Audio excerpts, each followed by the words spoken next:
তাদের আগে প্রভু ছিল শেখ হাসিনা, এখন প্রভু তারেক জিয়া। ইলেকশন করাচ্ছে, বাসা যায় ঘুমানো ভালো। মানুষ অফিস করে আইসা একটু ঘুমাচ্ছে, যায় টক টক করতেছে, ভাই উঠেন ধানের শীষটা একটু দেখেন। অফিসে আটকে নির্যাতন করা হয়েছে, এটা আপনারা দেখেছেন।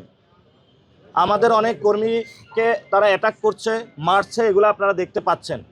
তো সেই জায়গায় আমরা বলবো, নির্বাচন কমিশন তারেক রহমানের যদি এই ব্যবস্থাটা না নেয়, আমরা বলবো যে তারা সুষ্ঠু ইলেকশন করতে সম্ভব নয় বাংলাদেশে। ভোট চাচ্ছে, মির্জা আব্বাস ভাইয়ের লোক যায় ফ্যামিলি কার্ড চাচ্ছে, দরজায় নক করতেছে, মানুষের ঘুম ডিস্টার্ব করতেছে, মানুষ অফিস করে আইসা একটু ঘুমাচ্ছে, যায় টক টক করতেছে, ভাই উঠেন ধানের শীষটা একটু দেখেন। তো এটা হলো পাকিস্তান আমলে ঠক ঠক করতো আইসা, মনে আছে আপনাদের? এখন হলো মির্জা আব্বাস ভাইয়ের লোক ওইখানে যায় ঠক ঠক করে যে তুমি চাকরি করছো, যেটাই করছো, তুমি যে অবস্থায় থাকো, গেঞ্জি পরা আসো, যে অবস্থায় আসো উঠো, আমার স্লিপটা নেও।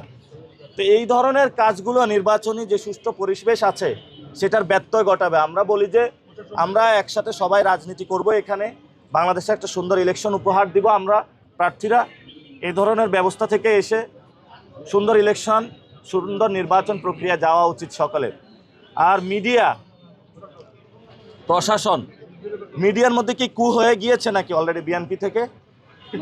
হ্যাঁ, আপনারা ওনারা যা আছে তা লাইভ করেন, এবং যখন আমাদের ভয়েসগুলো রেইজ করি এগুলো আপনারা প্রকাশ করতে চাচ্ছেন না। আমি তো গণঅভ্যুত্থানের পরে সব মিডিয়া যারা সম্পাদক ছিল তাদের সাথে বলেছিলাম যে আপনাদের চেহারাগুলো তো আপনারা মানুষের সামনে দেখাতে লজ্জা পাবেন, এখন তো আরো বেশি লজ্জা পাবে। তারা প্রভু চেঞ্জ করেছে, তাদের আগে প্রভু ছিল শেখ হাসিনা, এখন প্রভু তারেক জিয়া।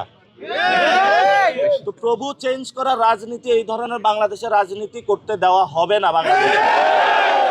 মিডিয়া ভাইদেরকে বলবো যে আপনারা আসুন, আপনাদের শুভবুদ্ধির উদয় হোক, বাংলাদেশের মানুষের পক্ষে দাঁড়ান। আমরা বলছি আমরা কোনো দলের বিরুদ্ধে নয়, আমরা দেশের পক্ষে থাকতে চাই। কিন্তু দেশের চেয়ে যদি কোনো দল বড় হয়, আমাদের দায়িত্ব হলো ওই দলকে দেশের মধ্যে নিয়ে আসা। কারণ আমাদের কাছে ব্যক্তির চেয়ে দল বড়, দলের চেয়ে হলো দেশ বড়। এবং আমরা বলেছিলাম, বেগম খালেদা জিয়া একটি কথা বলেছিলেন, ওদের হাতে গোলামির জিঞ্জির, আমাদের হাতে স্বাধীনতার পতাকা। আমরা স্বাধীনতার পতাকা নিয়েই সামনে এগিয়ে যেতে চাই। স্বাধীনতার পতাকা মানে সন্ত্রাসের বিরুদ্ধে দাঁড়ানো, স্বাধীনতার পতাকা মানে চাঁদাবাজির বিরুদ্ধে দাঁড়ানো, স্বাধীনতার পতাকা মানে ইলেকশন কমিশন যে নিয়ম দিয়েছে সে নিয়ম মেনে চলা, স্বাধীনতার পতাকা মানে কোনো নারীকে রাতে গিয়ে বাসায় তার আঘাত না করা, স্বাধীনতার পতাকা মানে প্রশাসন নিউট্রাল থাকা, স্বাধীনতার পতাকা মানে আমাদের যে মিডিয়া ভাইরা রয়েছে তাদেরকে স্বাধীনভাবে কাজ করতে দেওয়া। কিন্তু আমরা, বেগম খালেদা জিয়া সেই স্বাধীনতার পতাকার কথা বলেছেন, সেটা তো আমরা দেখতে পাচ্ছি না। জিয়াউর রহমানের যে পথ দেখিয়েছিলেন, অর্থনৈতিক কর্মসূচি, বেগম জিয়া যে পথ দেখিয়েছেন, সেই পথে বিএনপি এখন আর নাই। না থাকতে তো আমাদের কথা বলতে হবে।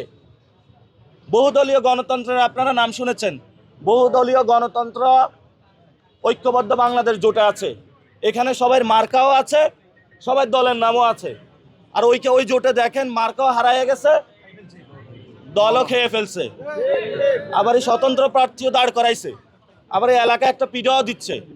আবার বিভিন্ন প্রার্থী ওই দলে যারা হয়েছে তারা আমাকে ফোন দিচ্ছে যে এমনি নমিনেশনের জন্য এতগুলো টাকা পাঠাইলাম, আবারই হলো স্বতন্ত্র প্রার্থীকে বসানোর জন্য টাকা দিতে হচ্ছে, দলীয় নেতা কর্মীদের থেকে টাকা দিচ্ছে, এর থেকে ইলেকশন করাচ্ছে, বাসা যায় ঘুমানো ভালো। যারা ওই জোটে গিয়েছে, যাক, আপনাদেরকে আল্লাহ কোনোভাবে রক্ষা করুক, যেহেতু হলো বাঘের মুখে পড়েছেন, আল্লাহ আপনাদেরকে রক্ষা করুক, এটাই আমাদের দোয়া এবং প্রার্থনা।